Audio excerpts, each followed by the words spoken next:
இன்றைய முக்கிய செய்திகள். காரைக்காலில் கார்னிவல் விழாவை முன்னிட்டு மினி மாரத்தான் போட்டி நடைபெற்றது. இதில் 1200க்கும் மேற்பட்ட மாணவர்கள் மற்றும் பொதுமக்கள் ஆர்வமுடன் கலந்து கொண்டார்கள். புதுச்சேரி மாநிலம் காரைக்கால் மாவட்ட நிர்வாகம், சுற்றுலாத்துறை மற்றும் கலை பண்பாட்டுத்துறை இணைந்து நடத்தும் கார்னிவல் விழாவின் ஒரு பகுதியாக இன்று காலை மினி மாரத்தான் ஓட்டம் காரைக்கால் மாவட்ட ஆட்சியர் அலுவலக வளாகத்திலிருந்து புதுச்சேரி குடிமைப்பொருள் வழங்கல் மற்றும் நுகர்வோர் விவகாரங்கள் துறை அமைச்சர் திருமுருகன் கொடியசைத்து துவக்கி வைத்தார். இப்போட்டியானது 4 பிரிவுகளில் நடத்தப்பட்டன. குறிப்பாக 17 வயதுக்குட்பட்ட மாணவ மாணவிகளுக்கும் மற்றும் பொது பிரிவில் ஆண்கள் பெண்களுக்கும் நடத்தப்பட்டன. மேலும் கடந்த ஆண்டை விட இந்த ஆண்டில் இன்று நடத்தப்பட்ட இப்போட்டியில் 1200க்கும் மேற்பட்டோர் ஆர்வமுடன் பங்கேற்றனர். மேலும் இப்போட்டியானது மாவட்ட ஆட்சியரகம் வளாகத்திலிருந்து துவங்கி 5 கிலோமீட்டர் தூரம் அளவில் முக்கிய வீதிகள் வழியாக சென்று மீண்டும் மாவட்ட ஆட்சியர் அலுவலகம் வந்தடைந்தது. இதில் வெற்றி பெற்றவர்களுக்கு நாளை பரிசுகள் வழங்கப்பட உள்ளது. புதுச்சேரியில் கடந்த 3 தினங்களாக வானம் மேக மூட்டத்துடன் காணப்பட்டு வருகின்றது. மேலும் குளிர்ந்த காற்றுடன் இதமான சூழல் நிலவுகின்றது. இந்நிலையில் புதுச்சேரி கடலானது வழக்கத்திற்கு மாறாக காலை முதல் சீற்றத்துடன் காணப்படுவதால் கடல் அலைகள் ஆர்ப்பரித்து வருகின்றது. இதனால் கடற்கரைக்கு வரும் சுற்றுலா பயணிகள் மற்றும் பொதுமக்கள் கடலில் இறங்கவோ குளிக்கவோ தடை விதிக்கப்பட்டுள்ளது. மேலும் பொங்கல் பண்டிகை ஒட்டி தொடர் விடுமுறை என்பதால் புதுச்சேரியில் ஏராளமான சுற்றுலா பயணிகள் குவிந்துள்ளனர். மேலும் பொதுமக்களும் குடும்பத்துடன் கடற்கரைக்கு வந்து தங்களது பொழுதை கழித்து வரும் நிலையில் யாரும் கடலில் இறங்கி குளிக்காதவாறு பாதுகாக்கும் வகையில் முன்னெச்சரிக்கை நடவடிக்கையாக கடற்கரை பகுதியில் காலை முதலே போலீசார் மற்றும் நீச்சல் வீரர்கள் பாதுகாப்பு பணியிலும் ஈடுபடுத்தப்பட்டுள்ளனர். காரைக்கால் மாவட்ட நிர்வாகம் மற்றும் கால்நடைத்துறை சார்பில் வீட்டு செல்ல பிராணிகளான நாய், பூனை கண்காட்சி நடைபெற்றது. இதில் ஏராளமான சிறுவர்கள் மற்றும் சுற்றுலா பயணிகள் கண்டு ரசித்தனர். புதுச்சேரி மாநிலம் காரைக்கால் மாவட்டத்தில் மாவட்ட நிர்வாகம், சுற்றுலாத்துறை மற்றும் கால்நடைத்துறை சார்பில் இன்று வீட்டில் வளர்க்கப்படும் செல்ல பிராணிகளான நாய், பூனை கண்காட்சி காரைக்கால் கடற்கரையில் நடைபெற்றது. இதில் காரைக்கால், நாகப்பட்டினம், திருவாரூர் உள்ளிட்ட பல்வேறு மாவட்டங்களைச் சேர்ந்த 300க்கும் மேற்பட்ட பொதுமக்கள் தங்கள் வீடுகளில் வளர்த்து வரும் செல்ல பிராணிகளை கொண்டு வந்து இந்த நிகழ்ச்சியில் கலந்து கொண்டார்கள். மேலும் செல்ல பிராணிகளும் சிறு குழந்தையைப் போல் தங்களை வளர்ப்பவர்களின் பேச்சை கேட்டு நடந்து கொண்ட விதம் காண்போரை வியப்பில் ஆழ்த்தியது. இதனை காரைக்கால் கடற்கரைக்கு வந்த ஏராளமான சுற்றுலா பயணிகள் கண்டு ரசித்தனர். மறைந்த அதிமுக நிறுவனரும் தமிழக முன்னாள் முதலமைச்சருமான எம்ஜிஆரின் 108ஆம் ஆண்டு பிறந்தநாள் விழா புதுச்சேரி அதிமுக சார்பில் மாநிலம் முழுவதும் நலத்திட்ட உதவிகள் வழங்கி சிறப்பாக கொண்டாடப்பட்டது. அந்த வகையில் அரியங்குப்பம் தொகுதியில் அதிமுக மாநில பொருளாளர் ரவி பாண்டுரங்கன் தலைமையில் சிறப்பாக கொண்டாடப்பட்டது. அரியங்குப்பம் பிரம்மன் சிலை அருகில் நடைபெற்ற நிகழ்வில் அங்கு அலங்கரித்து வைக்கப்பட்டிருந்த எம்ஜிஆரின் திரு உருவப்படத்திற்கு அதிமுக பொருளாளர் ரவி பாண்டுரங்கன் மலர்தூவி மரியாதை செலுத்தினர்.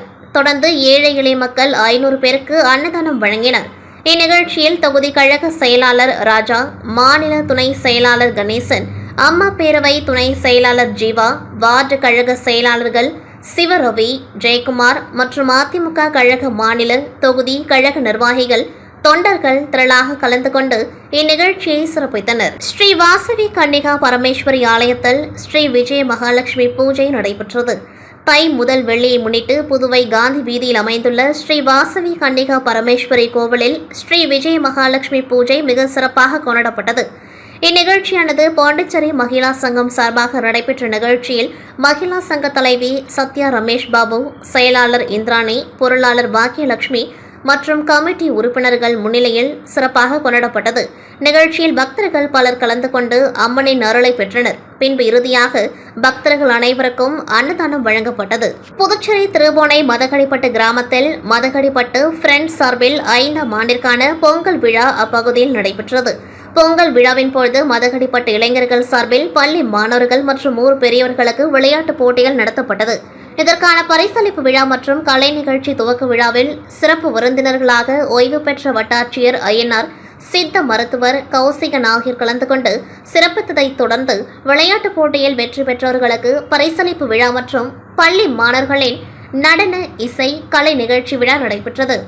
மேலும் விழாவிற்கான ஏற்பாடுகள் மற்றும் முக்கிய பிரமுகர்களான நாராயணசாமி, கலியபெருமாள், சேட்டு என்கிற சங்கர், முருகையன், விஜயச்சந்திரன், ரமேஷ், பிரபு, புண்ணியரசன், அருண் மற்றும் ஊர் பொதுமக்கள் ஒன்றிணைந்து நிகழ்ச்சிக்கான ஏற்பாடுகளை சிறப்பாக செய்திருந்தனர். மலைகளின் இளவரசி என்று அழைக்கப்படும் கொடைக்கானலில் பொங்கல் தொடர் விடுமுறை கொண்டாட சுற்றுலா பயணிகள் குவிந்து வருகின்றனர். வழக்கமாக வார விடுமுறை தினங்களில் சுற்றுலா பயணிகள் அதிக அளவில் கொடைக்கானலுக்கு வருவார்கள். தமிழ்நாடு முழுதும் பொங்கல் பண்டிகை கொண்டாட தொடர் விடுமுறை விடப்பட்டுள்ளது. இதனால் மிக அதிக அளவிலான சுற்றுலா பயணிகள் கொடைக்கானல் நோக்கி படையெடுத்து வருகின்றனர். அதிக அளவிலான சுற்றுலா பயணிகளின் வருகை காரணமாக கொடைக்கானல் திணறுகின்றது என்றே சொல்லலாம். கொடைக்கானலில் உள்ள அனைத்து சுற்றுலா இடங்களிலும் சுற்றுலா பயணிகள் கூட்டம் அலைமோதுகின்றது. கொடைக்கானலில் உள்ள சுற்றுலா இடங்களிலும் முக்கிய சாலை சந்திப்புகளிலும் அவ்வப்பொழுது போக்குவரத்து நெரிசலும் ஏற்பட்டு வருகின்றது. கொடைக்கானலில் கடந்த சில தினங்களாக இதமான சீதோஷ நிலை பகலில் நிலவி வருகின்றது. இரவில் கடும் குளிரும் நிலவி வருகின்றது. இந்த இதமான சூழலையும் குளிர் சூழலையும் ரசித்தபடி சென்று வருகின்றனர். கொடைக்கானலில் உள்ள தங்கும் விடுதிகள் அனைத்தும் ஹவுஸ்ஃபுல் ஆகியுள்ளன. அனுமதி ஏற்ற தங்கும் விடுதிகளில் கட்டண கொள்கை அரங்கேறி வருகின்றது. கொடைக்கானல் வந்து செல்வதற்கு சுற்றுலா பயணிகள் இ பாஸ் பெற்ற பின்னர் தான் வந்து செல்ல முடியும். இ பாஸ் பெற்றோர்கள் வத்தலகுண்டு சாலையை பயன்படுத்தினால் வத்தலகுண்டு அடிவார பகுதியில் சோதனை சாவடி அமைக்கப்பட்டுள்ளதால் அந்த பகுதியில் சோதனை செய்யப்பட்டு இ பாஸ் பெற்றோர்கள் அனுமதிக்கப்பட்டு வருகின்றனர். இதேபோல் பழனி சாலையை பயன்படுத்தும் சுற்றுலா பயணிகள் பழனி அடிவார பகுதியில் சோதனை செய்யப்பட்டு அனுமதிக்கப்பட்டு வருகின்றனர். இதனால் கொடைக்கானல் வெள்ளி நீர்வீழ்ச்சி பகுதியில் ஏற்பட்டு வரும் வாகன நெரிசல் குறைந்துள்ளது. இதே நடைமுறையை தொடர சுற்றுலா பயணிகள் கோரிக்கை விடுத்துள்ளனர். வனத்துறை கட்டுப்பாட்டில் உள்ள சுற்றுலா இடங்களுக்கு பேருந்துகள் அனுமதிக்கப்படாத நிலையிலும் வாகன நெரிசல் அவ்வப்பொழுது ஏற்பட்டு வருகின்றது. இதை சீர் செய்ய நடவடிக்கை எடுக்கவும் சுற்றுலா பயணிகள் கோரிக்கை விடுத்துள்ளனர். கொடைக்கானல் சுற்றுலா இடங்களில் கூடுதல் அடிப்படை வசதிகளை ஏற்படுத்த வேண்டும் என்றும் சுற்றுலா பயணிகள் கோரிக்கை விடுத்துள்ளனர். இத்துடன் செய்திகள் நிறைவடைகின்றது. நன்றி, வணக்கம்.